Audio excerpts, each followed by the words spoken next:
éleveur de longue date, vous savez déjà que c'est possible de voir s'il y a une maladie qui s'installe. Alors, 5e jour, et voilà. Pour le 5e jour, je vais vous expliquer quelque chose. Vous savez, j'ai changé les mangeoires. J'ai mis les mangeoires anti-gaspillage. C'est comme ça qu'on appelle ces mangeoires ici. Ce sont les mangeoires anti-gaspillage. J'ai aussi augmenté les abreuvoirs. On veut voir, à chaque fois que je faisais les vidéos, il n'y avait plus d'eau dans les abreuvoirs. Mais aujourd'hui, j'ai fait les vidéos, je suis en train de filmer cette partie ici. Il y a l'eau dans les abreuvoirs. Il y a l'eau ici, il y a quelques eaux là-bas, parce que j'ai augmenté la taille des abreuvoirs. Et maintenant, ça fait, c'est pas encore 24 heures, mais je vais changer ces eaux. À chaque fois que je vais entrer ici, je dois changer ces eaux. Les 24 heures, c'est le maximum maintenant. Les 24 heures, c'est le maximum pour les changements d'eau. Je pense qu'ils sont bien, sauf qu'il fait très chaud. Il fait très chaud ici à l'intérieur, tu vois, la façon de respirer. Quand le poulet fait ça, ça veut dire qu'il y a des choses. Ou soit il fait chaud, ou soit l'aération n'est pas bonne. Pour les cas ici, il fait chaud, parce que l'aération, il y a une très grande ventilation ici à l'intérieur. Je vais vous montrer. Vous voyez, c'est ouvert. C'est ouvert là-bas et l'air arrive d'entrer de là et sortir d'ici.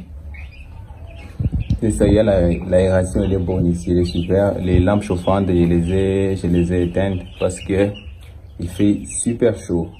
Il fait super chaud aujourd'hui. C'est 38 degrés à l'ombre. C'est pourquoi ils sont dans cette situation ici. C'est un peu tout pour le 5e jour. Je vais filmer le 6e jour pour vous montrer quelle est l'évolution au 6e jour. Comme je vous ai dit, c'est un guide d'élevage. Alors vous devez savoir jour après jour comment est-ce que je fais, quelles sont les habitudes que je fais. Et je vais rester pendant 1 heure et vérifier les fientes qu'ils sont en train de faire. Alors ça, c'est un peu normal. Vous voyez le derrière de ces poussins ici. C'est un peu normal au 5e jour. Mais si ça continue, 6, 7e jour, au 7e jour déjà ça doit disparaître. Après le 7e jour, c'est pas les cas isolés, il y a l'autre là-bas. Son derrière est un peu mouillé. Je ne peux pas directement conclure que c'est une maladie, les problèmes d'adaptation. Il y a les personnes aussi qui parlent d'intoxication, mais c'est pas ça. J'ai toujours eu ces problèmes d'adaptation concernant l'alimentation des poussins. Il y a toujours eu ces problèmes au début et puis ils vont s'adapter, ils vont manger et digérer tout ça sans problème. Alors, nous voilà maintenant au 6e jour. Au 6e jour, comme vous pouvez constater, j'ai fait des changements. Il y a maintenant les mangeoires anti-gaspillage.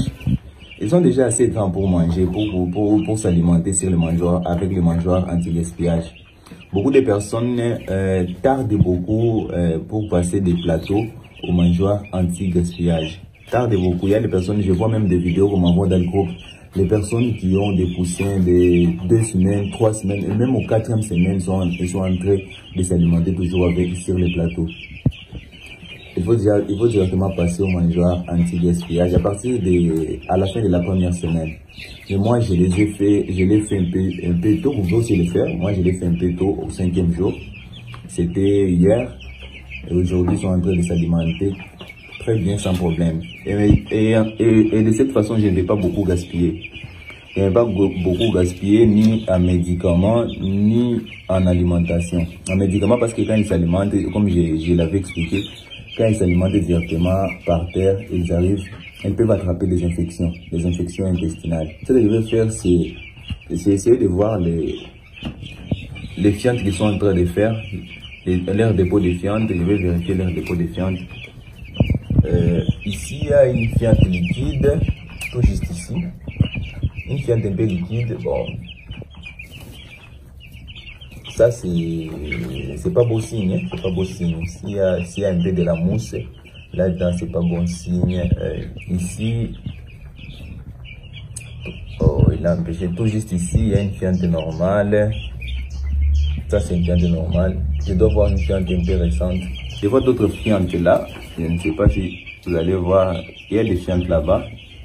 Les très bonnes fientes, ça veut dire qu'ils sont en bonne santé. Ceux qui ont fait ces dépôts sont en bonne santé.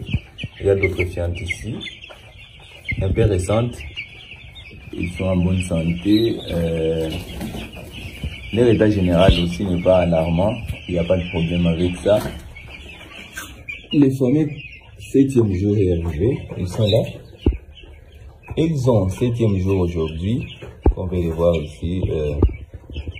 Ce que je vais faire aujourd'hui, le 7e jour, on a beaucoup de choses à faire. La première chose, je vais les vacciner.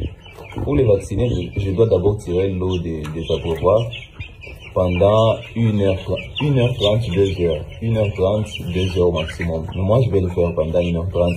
1h30. Parce qu'il fait tellement chaud. Et l'autre chose que je vais faire, je dois changer la litière. La litière, je dois déjà la changer. Elle est un peu mouillée ici. Elle est un peu humide ici. Un peu d'humidité ici. Ici, c'est très sèche parce que c'est tout juste en bas, en dessous de la lampe chauffante. C'est très sèche. Et je dois changer la litière.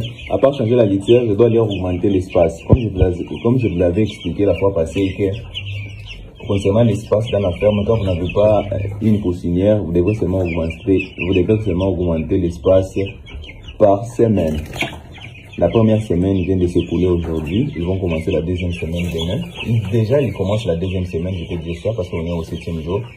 Et je dois leur augmenter un peu d'espace. Ils sont un peu intensifs.